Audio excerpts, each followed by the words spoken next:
Welcome to my video about using acrylics like watercolor.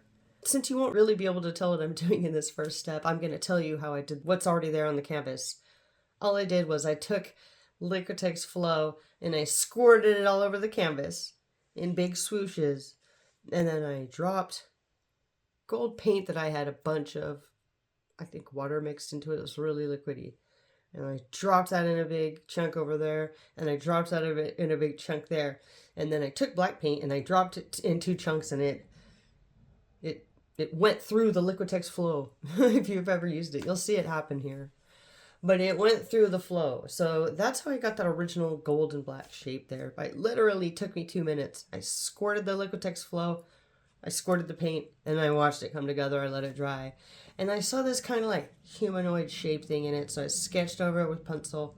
What I'm basically doing in this whole first section is painting a like 5%, maybe even less than that, 5% gray as far as transparency goes. I took a little palette bowl full of liquitex flow, which is paint thinner, and I just dabbed my brush in the gray, and then I dabbed it back in the paint thinner, and now I'm really making sure there's hardly any paint on there.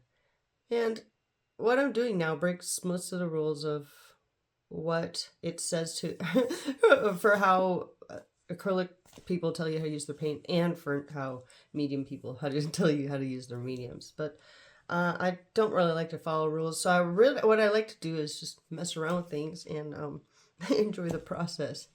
And so I'm graying out the background of this with this just very like loose, wet, watery gray. And in the original image, I've never really used it before, but I took some texture paste and I smeared it across the canvas in little like smear marks.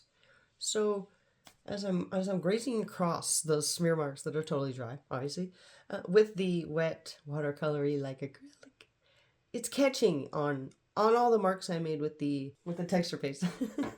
All the marks I made with the texture paste, it's catching on them. So it does this like dark cloud around it. It's very cool. That's what I showed you with the little zoom in there. I put some acrylic paint in my palette, white, titanium white, and then I put enough liquitex flow in it that it feels kind of like whiteout, if you know what that feels like. Very, very wet, but still kind of solid.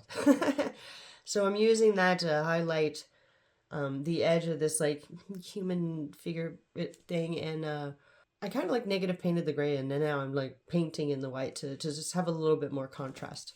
Now that it's dried, another pass at that really thin gray. I want to show you how it ghosts out.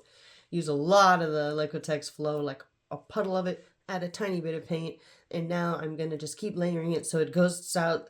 I'm trying to figure out where I want to put the shadows, and I'm doing it in like an exploratory way instead of just putting down black, right, and being like, which is how I normally work. Just use the paint unmixed.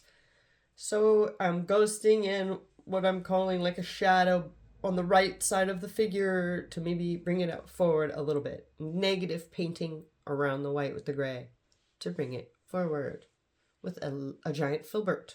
Every once in a while I'm actually putting the flow right on the canvas. I'm just making it really wet. It feels exactly how it feels to paint with watercolors if you ever have. This next part is how I do a black outline with liquitex flow, which is a very subtle commitment. It's not 100% black, so you can get it down to like a 5% black. You're just ghosting it in there.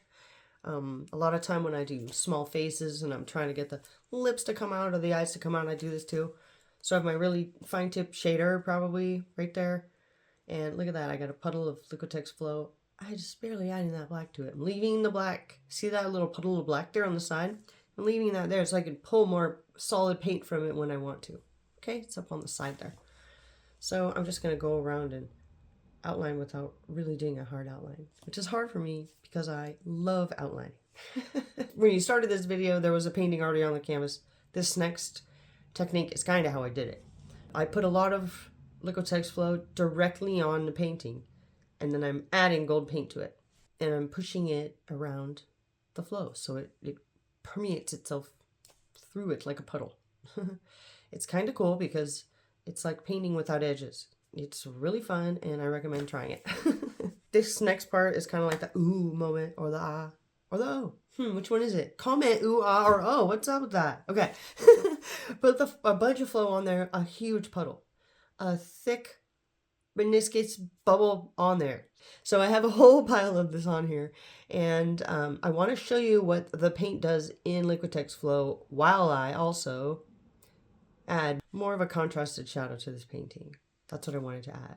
So I have my tiny little round brush right there, and I'm just dabbing more black on it, because every time I dab on a little spot, it slowly, it pushes it outwards. It just goes, it goes.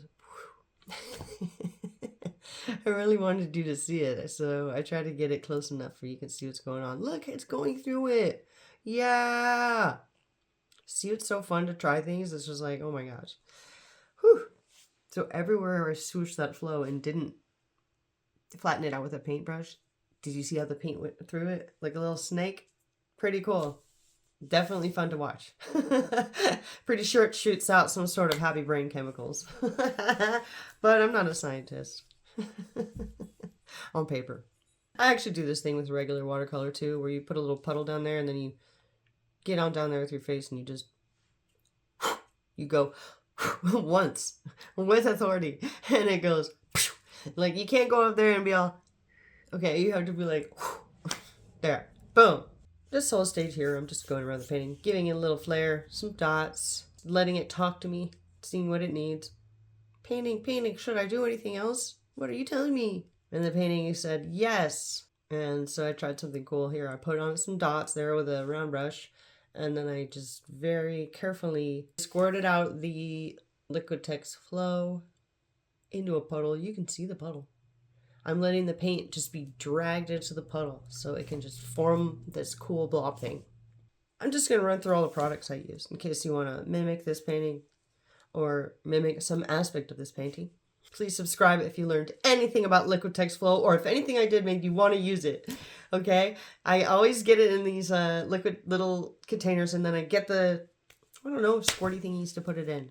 I used Sun Gold by Watercolor paint as the gold, and I used iridescent bright gold in the original painting. And I used carbon black Watercolor paint as the black. Those are all the brushes I used. Filbert, round, flat, filbert. Or mini shader. This is this huge tub of pre-liquitex flowed titanium white I keep around so I can just onto a painting. It's really wet and it's fun to add to a painting. I hope you learned something new.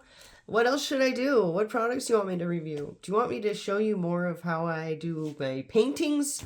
Do you want to see my art? Do you want me to tell you how I'm filming this? Like, what do you need to know? How can I assist you?